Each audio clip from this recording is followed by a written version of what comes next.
السلام علیکم ورحمۃ اللہ وبرکاتہ۔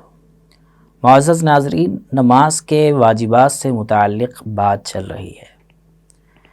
ایک سوال ہے جو بہت سارے افراد اور احباب پوچھتے ہیں کہ جب ہم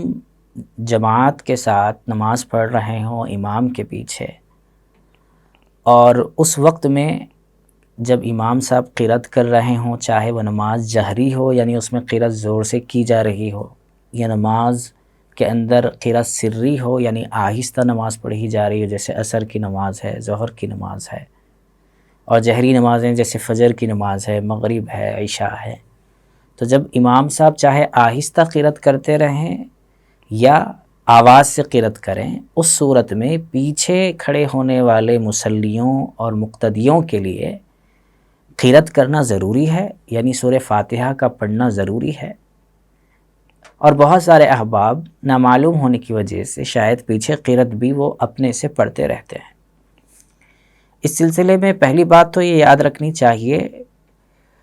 کہ امام اور اکیلے نماز پڑھنے والے، یعنی امام جو جماعت کے ساتھ نماز پڑھ رہے ہوں، لوگوں کو نماز پڑھا رہے ہوں، یہ امام، اور تنہا نماز پڑھنے والا یعنی جس کی جماعت چھوٹ گئی اور وہ اکیلے نماز پڑھ رہا ہے، ان دونوں افراد کے لیے فرض کی ابتدائی 2 رکعتوں میں، فرض نماز چاہے دو رکعت ہو جیسے فجر کی، جیسے 4 رکعت ہو جیسے ظہر، عصر، عشاء کی، اور ایسے ہی وتر کی نمازوں میں، اور ایسے ہی سنت اور نفل نمازوں میں، ان نمازوں کے اندر ابتدائی یعنی پہلی 2 رکعتوں میں سورہ فاتحہ کا پڑھنا واجب ہے۔ کن کن کے لیے؟ امام صاحب کے لیے جو نماز پڑھا رہے ہیں، اور تنہا نماز پڑھنے والے کے لیے، ان لوگوں کے لیے ضروری ہے، واجب ہے کہ ابتدائی یعنی پہلی 2 رکعتوں کے اندر سورہ فاتحہ کا پڑھنا ان حضرات کے لیے واجب ہے۔ یہ ایک بات ہو گئی۔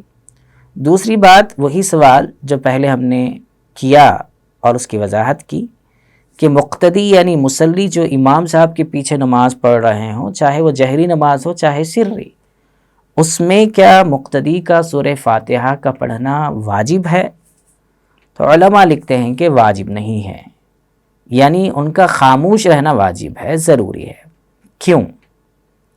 تو اس سلسلے میں نبی کریم صلی اللہ علیہ وسلم کی ایک روایت ہے۔ آپ صلی اللہ علیہ وسلم نے فرمایا وَإِذَا قَرَأَ فَانصِتُوا، کہ جب امام قرات کرے تو تم خاموش رہو۔ اب یہ قرات فجر کی نماز، ظہر کی نماز، عصر کی نماز، مغرب کی نماز، عشاء کی نماز، پوروں میں قرات ہوتی ہے، چاہے آہستہ ہو چاہے آواز سے ہو۔ تو امام صاحب جب قرات کر رہے ہیں تو ایسی صورت میں پیچھے والے لوگوں کے لیے واجب ہے کہ وہ ابتدائی 2 رکعتوں کے اندر خاموش رہیں، یہ ان کا خاموش رہنا واجب ہے، سورہ فاتحہ نہ پڑھیں، وہ صرف امام صاحب پڑھیں گے۔ اور ایک بات، من کان لہ امام، کہ جس شخص کو کوئی امام نماز پڑھا رہا ہو تو فقراءۃ الامام لہ قراءۃ، تو امام کا قرات کرنا، امام کا قرآن کا پڑھنا، وہ گویا مقتدی کے قرآن پڑھنے کی طرح ہے، یعنی اس کی قرات، امام صاحب کی قرات مقتدیوں کی قرات کی طرح ہوگی، اس کو شامل اور شمار کر لیا جائے گا۔ بہت سارے حضرات کے ذہن میں یہ بات آتی ہوگی کہ ایک روایت ہے مسلم شریف کی جس میں آپ صلی اللہ علیہ وسلم نے فرمایا لا صلاۃ لمن لم یقرأ بفاتحۃ الکتاب، کہ اس شخص کی نماز نہیں ہوگی جو سورہ فاتحہ کو اپنی نماز میں نہیں پڑھے گا۔ ہاں، یہ روایت ضرور ہے، لیکن اس کے سلسلے میں علماء یہ لکھتے ہیں کہ یہ تنہا نماز پڑھنے والا اگر اپنی نماز میں سورہ فاتحہ نہیں پڑھتا ہے تو اس کی نماز نہیں ہوگی۔ امام صاحب اپنی نماز میں اگر ابتدائی رکعتوں کے اندر 2 رکعتوں میں سورہ فاتحہ پڑھنا جو کہ واجب ہے، اگر نہیں پڑھتے ہیں تو نماز نہیں ہوگی۔ لیکن مقتدیوں کے سلسلے میں یہ بات نہیں ہے، کیونکہ مقتدی جب امام کی اقتداء میں آ جاتا ہے اور نیت کرتا ہے کہ میں یہ جو امام صاحب نماز پڑھا رہے ہیں ان کے پیچھے نماز پڑھوں گا، تو ایسی صورت میں امام صاحب کی قرات کرنا یہ گویا مقتدی کے قرات کرنے کی طرح ہے، گویا مقتدی بھی قرات ہی کر رہا ہے، اس لیے کہ امام صاحب سے اگر کوئی غلطی ہو جائے تو ایسی صورت میں پورے مقتدیوں کی نماز ختم ہو جائے گی، جیسے امام صاحب کی ختم ہوتے ہی پوروں کی ختم ہوگی۔ تو اس کا مطلب یہ ہوا کہ پیچھے کھڑے ہو کر نماز پڑھنے والے سامنے پڑھانے والے امام کے تابع ہیں، اور سامنے والے امام صاحب کا قرات کرنا یہ مقتدیوں کی قرات کرنے کی طرح ہے۔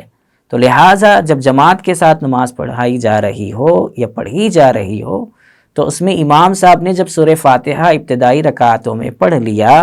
تو گویا یہ پیچھے مقتدیوں کے پڑھنے کی طرح ہی ہو گیا، جو کہ اس حدیث کے معارض نظر نہیں آتا، کیونکہ اس میں تو امام صاحب خود پڑھ رہے ہیں، مقتدیوں کے پڑھنے کی طرح وہ ہو جاتا ہے۔ ہم یہ بات دیکھ سکتے ہیں فتاوی شامی والیوم نمبر 2 پیج نمبر 165 پر۔ اس لیے اب تک جن حضرات نے ناواقفیت کی وجہ سے امام صاحب کے پیچھے اگر وہ قرات کیا کرتے تھے تو اس مسئلے کو جانتے ہوئے ان کا اس میں خاموش رہنا ضروری ہے۔ امام صاحب جب قرات کریں وہ قرات ان کے لیے کافی ہو جائے گی۔